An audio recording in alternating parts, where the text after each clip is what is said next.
नमस्कार मित्रांनो,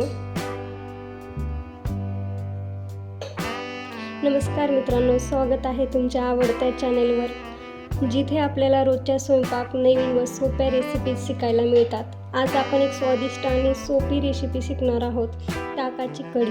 ही रेसिपी खूप सोपी आहे, तर बघा जेवणाला चवदार बनवते। तर चला सुरुवात करूया आपण ताकाची। तर बघा ताकाची कढी बनवण्यासाठी एकदम सोपी पद्धत आहे। संपूर्ण प्रोसेस मी तुम्हाला सांगणार आहे। तर त्याच्यासाठी काय काय साहित्य लागतं तर बघा, इथे मी 2 कप ताक घेतलेला आहे। त्याचबरोबर 2 टेबलस्पून बेसन घेतलेला आहे। त्याचबरोबर मोहरी घेतलेली आहे, जिरे घेतलेले आहेत आपण मिक्स करून। त्यानंतर इथे बघा, इथे आपण हळद घेतलेली आहे। त्याचबरोबर इथे आपण मीठ घेतलेलं आहे, तुम्ही चवीनुसार टाकायचं आहे। त्यानंतर इथे आपण कोथिंबीर घेतलेली आहे। तर अशा पद्धतीने तुम्हाला साहित्य घ्यायचं आहे। तर बघा आता कशी कढी बनवायची, तर बघा सगळ्यात आधी तर बघा इथे आपण ताक घेतलेलं आहे एका भांड्यामध्ये। त्यात बेसन घालून चांगले फेटून घ्या, गुठळ्या होऊ देऊ नका। तुम्ही अशा पद्धतीने चांगलं फेटून घ्या, जेणेकरून यामध्ये गुठळ्या होणार नाहीत। तर इथे कोथिंबीर आणि मीठ वाटून घेतलेलं आहे, तर हे यामध्ये आता मिक्स करायचं आहे। याने खूप मस्त चव येते। कोथिंबीर आणि मीठ तुम्ही अशा पद्धतीने वाटून घेऊन यामध्ये मिक्स करायचं आहे।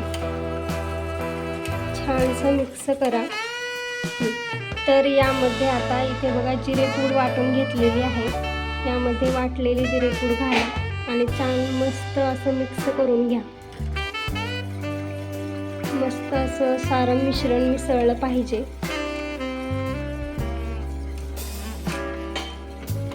तर अशा पद्धतीने छानसं फेटून झाल्यानंतर त्यानंतर आपल्याला फोडणी तयार करायची आहे। तर त्यासाठी तुम्हाला एका पातेल्यामध्ये तेल गरम करायला ठेवायचं आहे। तर यामध्ये तुम्ही तेल घ्या 2 टेबलस्पून। तर यामध्ये तेल घ्या, तुम्हाला 2 टेबलस्पून यामध्ये तेल टाकून घ्या। हे थोडंसं गरम होऊ द्या चांगलं। यामध्ये आपली मोहरी चांगली तडतडली पाहिजे। तर तेल गरम झाल्यानंतर त्याच्यामध्ये मोहरी टाका, जिरे टाकून घ्या। मस्त अशी तडतडली पाहिजे जिरे मोहरी। त्यानंतर वाटून घेतलेलं लसूण आणि कोथिंबीर टाका त्याच्यामध्ये आणि त्याला चांगलं परतून घ्या। सगळं मंद आचेवर परतून घ्या। गॅस बारीक केलेला आहे।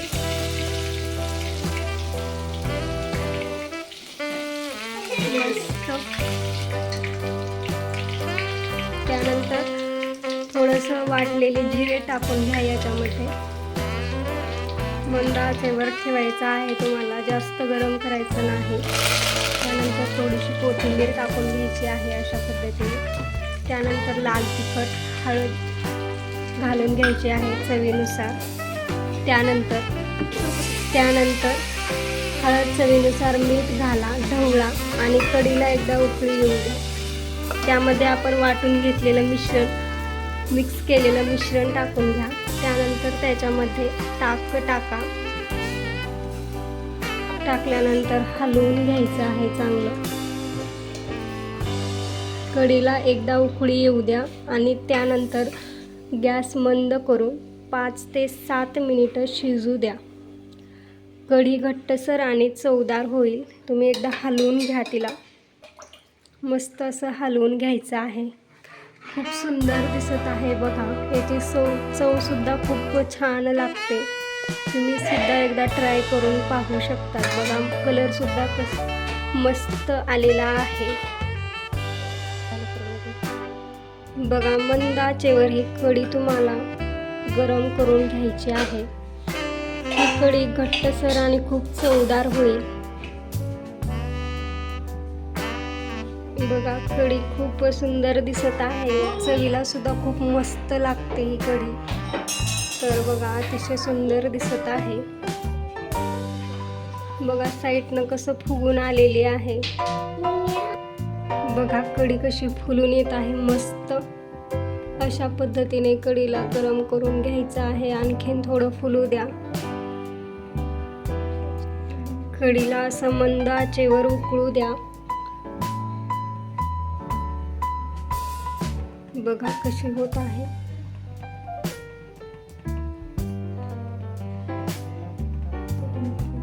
बघा मस्त अशी कढी फुलून आलेली आहे. गॅस बंद करून घ्या. गॅस बंद करून झालेला आहे. त्यात आता तुम्ही कोथिंबीर घालून घ्या. चिरलेली बारीक मस्त अशी कोथिंबीर घालून घ्या.